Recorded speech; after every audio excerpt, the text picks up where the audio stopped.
My name is Francesca Choy-Kee and I'm playing Agnes. Agnes. Agnes of Agnes Under the Big Top, yes. Excellent. Yeah. The eponymous. Agnes is a young woman who's been living in the United States for about the past 10 years from Liberia. She has left behind in Monrovia her mother and her young son, Eugene, who is probably about at the age of 11 or 12. He's just breaching adolescence and moving from childhood, and you get glimpses of him throughout the show in these telephone calls that she makes home. She's a home care worker for Ella, who's another character in the play, an elderly, well, she's not that elderly, but certainly an extremely sick, bedridden woman. And so she's kind of been grappling, I think, for the past years with lost expectation, missed opportunity, guilt, trying to pursue her ideals of what she expected to have happen, and I think finding things to be extremely difficult. And kind of, you know, giving up a little bit of who she was before she came here in order to bear the life of survival that she's had to face since she arrived in the United States 10 years ago. So I think that's kind of the woman that you meet at the top of the play. And of course, you meet her in the face of trauma, learning about this diagnosis that she has. The coolest thing has been the full immersion. It's been a very immersive process. I mean, outside of rehearsal, have had opportunities to meet with professionals, like a professional home care worker, professional doctor who specializes in rheumatoid arthritis, which is a condition that Ella suffers from. So being able to really integrate the realism that is very much a part of the play. Even the play is entitled Agnes Under the Big Top, A Tall Tale. Its foundation is one of deep reality and pragmatism and survival. And so getting to actually have that incorporated into the rehearsal process when you're imagining and kind of playing with these characters has been a really interesting balance to kind of navigate and find. Staying tethered. Staying tethered, always, always, very important.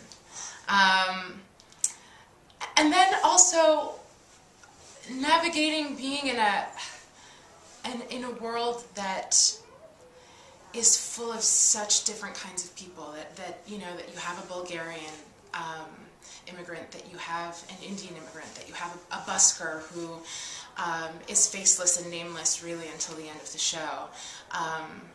And everyone, I think, kind of starts in this place of facelessness, and in a way it's imposed upon them, and in a way it's kind of accepted. And so another interesting thing has kind of been about taking the lid off of what that is, finding moments of where the character starts to unfold back into who their individual selves were before all of that obscurity started to happen.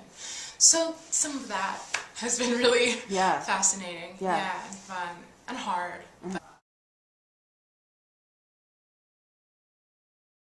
I think that one of the challenges is playing a character who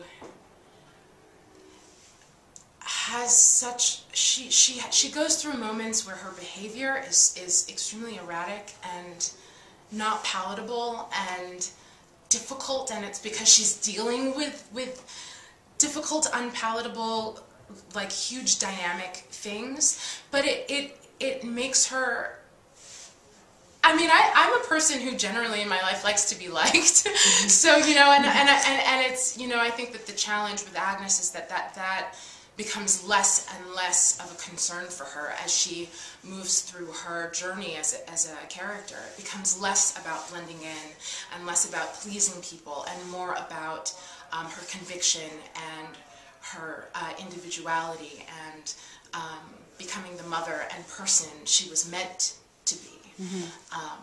And that's that's difficult. That's difficult.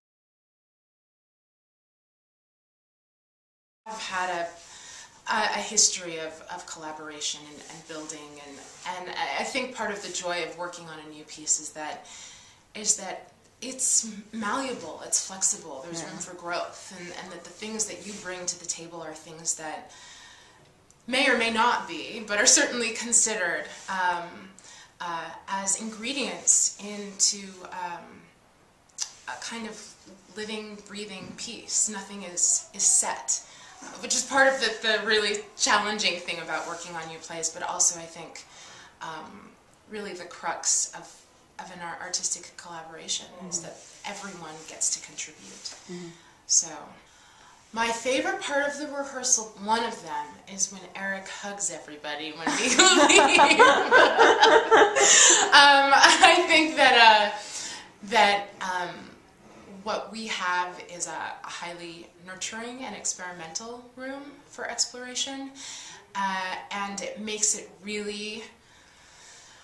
okay to fail, and to fall flat on your face, experience what that is, and move through it and continue exploring to find the gems, to whittle away, you know, the fat and get to the lean meat of the storytelling and of the characters, and then at the end get a supportive hug.